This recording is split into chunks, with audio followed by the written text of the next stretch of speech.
The night I first felt death stir under my hands, the storm was at its peak. Lightning splintered the sky above Ingolstadt, painting the stone walls of my attic laboratory in flashes of bone-white light.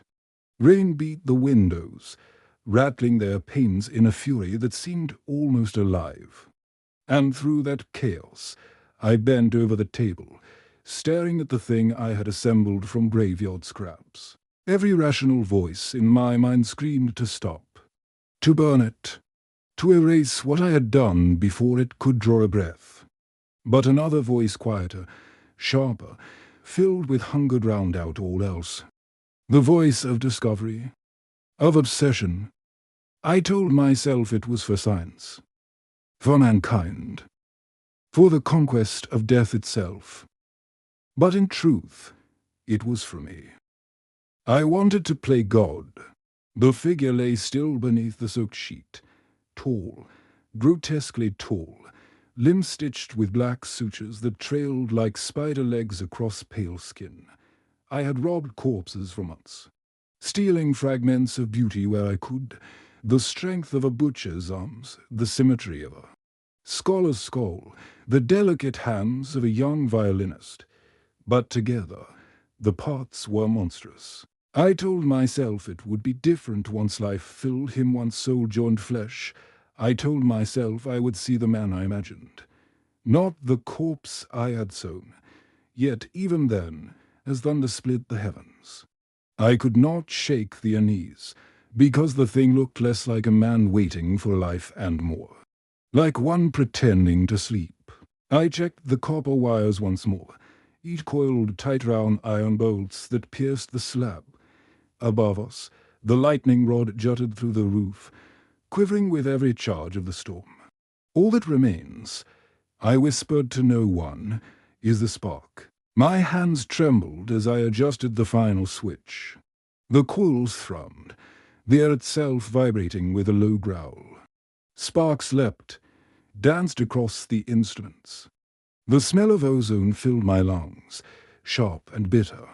The body beneath the sheet twitched once, twice. A shiver that ran the length of its arm. I froze. The twitching grew, spreading into spasms that rattled the slab.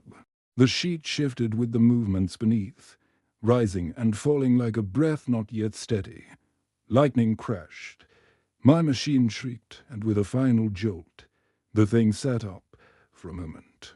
I was paralyzed. The sheet slid from its shoulders, revealing the patchwork of its flesh.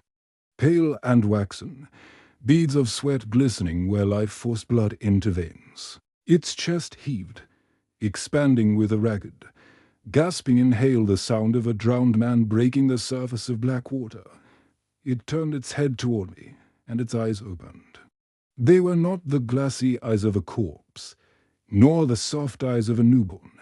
They were deep, sunken pits glowing faintly with a wet animal hunger, a gaze that pierced through me, unblinking, unreadable, as if some ancient, buried thing had been dragged into the world and placed inside a body that did not fit.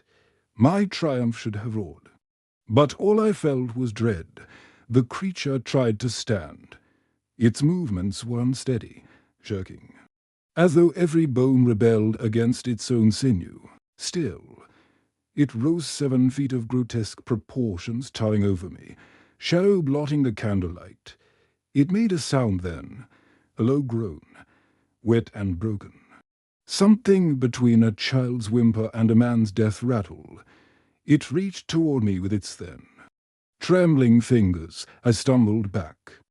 My body pressed against the cold stone wall.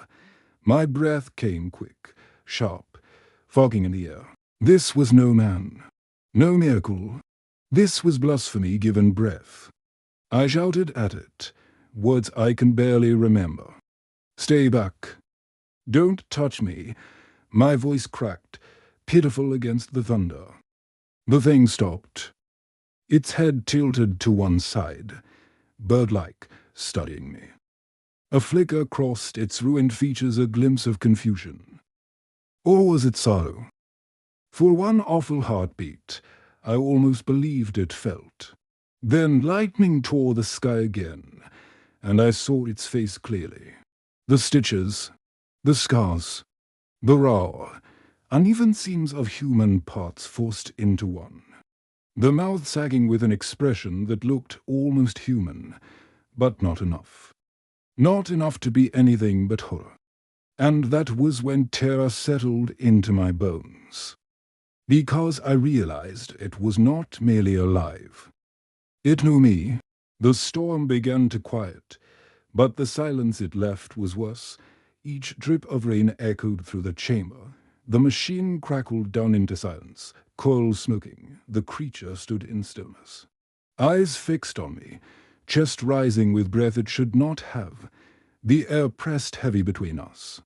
Thick with unspoken knowledge, I knew I should destroy it, end it before it fully understood what it was, before it learned to hate. But I couldn't move, and in that paralysis, as its hand slowly lowered and its shadow swallowed the room, I understood the truth. The suspense was not in waiting for it to kill me. The suspense was knowing it would.